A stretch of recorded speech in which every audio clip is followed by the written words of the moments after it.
It's not Amarim's fault. I'm just saying the team is gashed, isn't it? Nice to see Heaven getting in there, youngster, though. Ahmad, these guys, yeah, sure. But Gashmas Boyland, see you later on, son. Please do somebody buy him in Serie A this summer. And the same goes for lots of players in this team right here. And United looking like the most potent they have done, starting the first 3 minutes in the game at Old Trafford all bloody season long! What I've noticed is that Manchester United seem to be battering Aston Villa here early doors. And the other thing that I've noticed is that Ruben Amorim is wearing a motherfucking gilet on the sidelines! Bloody hell, Ruben! Did you not get my memo, lad? This is unacceptable! He's got a bloody gilet on again! Keeper comes out and claims it. Maguire keeps it in, though. Slabby Maguire, nice feet. Slabby Maguire's done bits. Slabbo at it again! Dallo hits it! It hits the near post! It hits the post! United with another chance! Aidan Heaven! Battled over the 6-yard box! Oh, it's out behind for a fucking corner. Slabbo doing bits again in the build-up there. Old twinkle toes. Hardcore says Ruben out. Back Eric Ten Hag. What? Well, Eric Ten Hag's going to Leverkusen, isn't he? Good luck to him. Good luck to him. But he did buy the shittest players we've ever bought, basically. Think about all the players he bought. Pretty much have to sell all of them. Maybe one or two good ones. Mats Rui. A couple of other decent ones. But most of them, I'm sorry, they're all just should be moved on. And we spent a fortune on those players. So you know what? Ten Hag can go and suck a big fat egg, mate. Just like his bloody head. Because that guy did nothing but stitch us up as a football club. In fact, you know what? I don't wish him good luck at Bayer Leverkusen. I wish him the very worst of luck, mate. I hope he gets relegated, the twat. Do you know what I mean? He did a right number on us for years, that Melter. Don't, screw that guy, mate. You don't want to be eating at no 2-star hygiene establishments. Referee, red card, he's off! Martinez has taken out Højlund, who is through. Clear on goal. Referee, it's a stonewall red card. Yes, mate, get the fuck off there, you big shothouse shit stopper. I mean, shithouse shot stopper. Get the fuck off there, Martinez.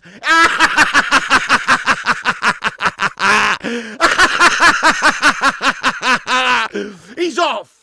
He's fucking off, mate. He's come out. He's absolutely cleaned out Gashmas Boyland.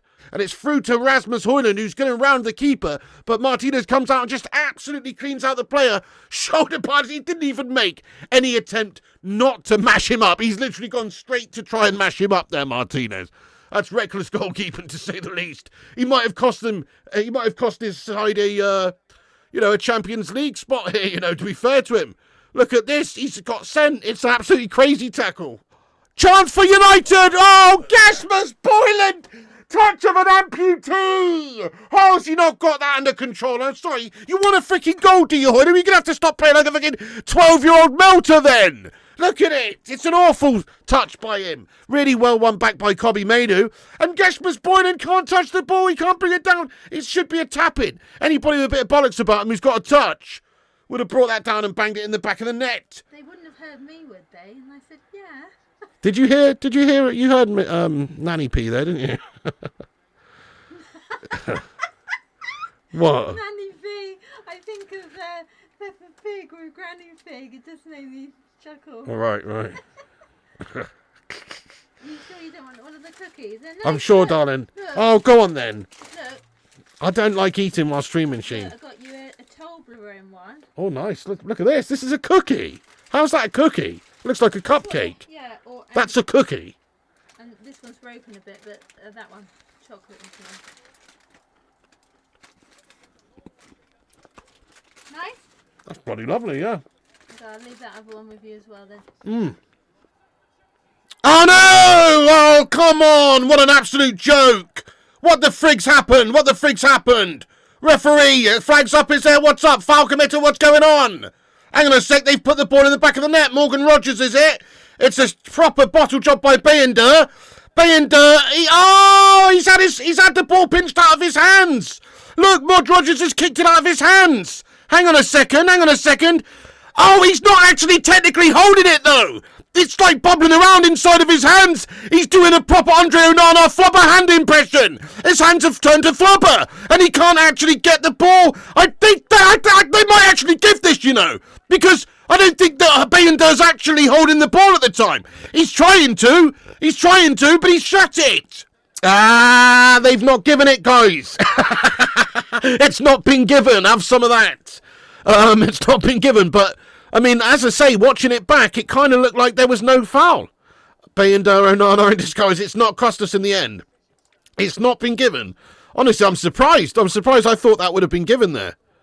Yes, mate! Amad Diallo, great header at the back stick. He's done ya! What a ball that was by Bruno Fernandes. And Manchester United lead Aston Villa 1-0. It's a stonking header at the back by Ahmad. Lovely goal. Aston Villa in the mud. They are out of the Champions League spaces now, unfortunately, for Nanny P there. But who, that's it. They haven't been good enough today, mate. They've been crap. They've come here and melted. And look at that. The 10-minute Villa. Unai Emery's about to fucking put himself in the coffin for the night because he's had enough, mate. It's a great delivery, this, from Bruno. Watch this ball by Bruno Fernandes. And the run by Ahmad's inch perfect as well. Great timed run by Ahmad. That's a lovely goal. The ball, the delivery from Bruno Fernandes. That's what Bruno can do for you. He's done it all day, to be fair. And he's done it again on a plate there for Ahmad, who's tucked it away. Get the fuck in there, my son. 1-0 to Manchester United. We take the lead. In a meaningless game, rubbish end to the season, whatever, rubbish season. But at least hopefully we can get the dub here and finish as high up the table as we can. Let's have a look how this affects the league table real quick with the other games in play. But let's just see how it looks at the moment. We have got the lead day, guys. Amad Diallo caps off a lovely move. Bruno Fernandes pops in there. It's delicious. And we've deserved it. Just can't really say anything other than we deserve the win, and Villa don't. 38 touches in their box. They've had 7 in ours. They just haven't turned up. They've full-on heads-gonned it, guys. Villa have bottled it, haven't they? Let's have a look at the table. This would put us up to 15th in the league. And only West Ham there finishing higher above us are the teams that we can still catch if they were to draw. Wait, Christian Eriksen now. Free kick for United. Good chance here for him to seal the fate and to sign off with a lovely goal. And he almost does. He hits the top of the netting. Is this papering up the cracks? Papering up the cracks? Papering over the cracks, mate? Is this papering over the cracks? No, mate. No, mate. Could you paper over the Grand Canyon, bud? This isn't papering over the cracks. This isn't even filling it with a tiny bit of polyfiller, lad. This is taking a dump on the cracks, lad. The crack's so big, it's like a gorge. You know what I'm saying? There's no papering over the cracks with this victory, mate. What the hell? Penalty for Christian Eriksen then to sign things off at Old Trafford. Christian Eriksen, and he scores. Get in there, Christian Eriksen, lad. Thank you for your service. Thank you for your service, Christian Eriksen, lad. Yes, Johnny Evans would have been a good shout as well, wouldn't it? There it is. Christian Eriksen scores from the spot, and Manchester United lead Aston Villa 2-0 at Old Trafford to potentially send us to the heady heights of 15th in the league. What a shitter. But get in there, Christian, lad. Love that. Good to see him get on the score sheet as his last game at United. There's the final whistle. I mean, obviously a good performance by United. Sort of feel a little bit sorry for Aston Villa and Unai Emery. Look, he can't believe what's happened. They full-on crumble jobbed it, but that's what you get. You didn't deserve anything from the game today. Unai Emery's Villa, they look very poor. Just never turned up. I think the pressure got to them.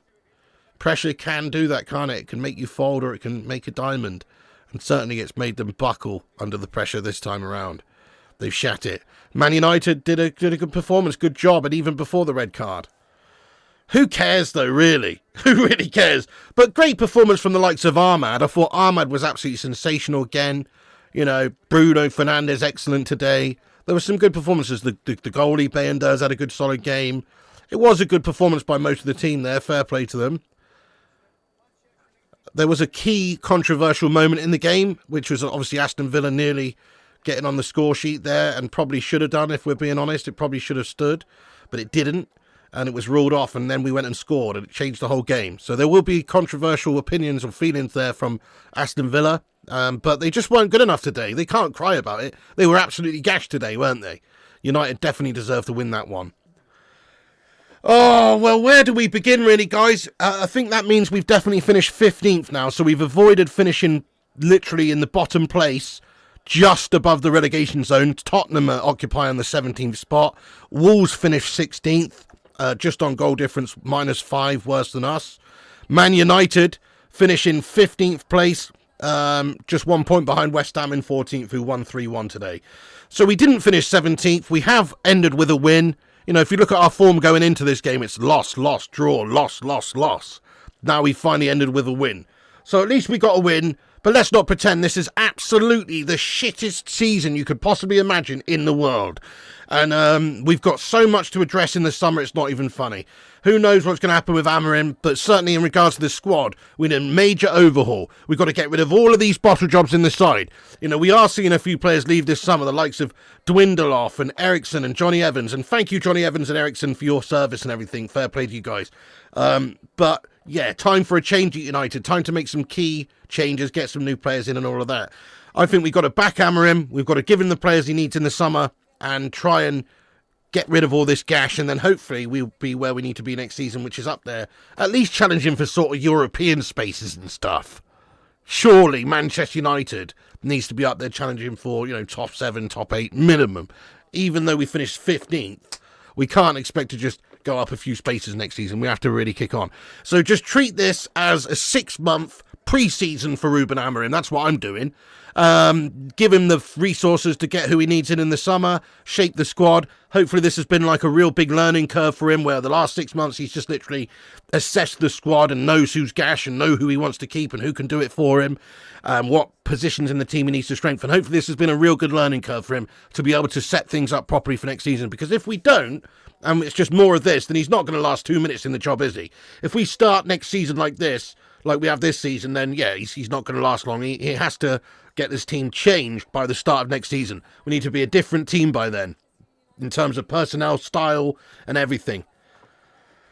Oh, there we go. Manchester United finished 15th. It's a debacle. We did beat Villa. A little bit of controversy, and Villa miss out on Champions League spaces. Oh my God.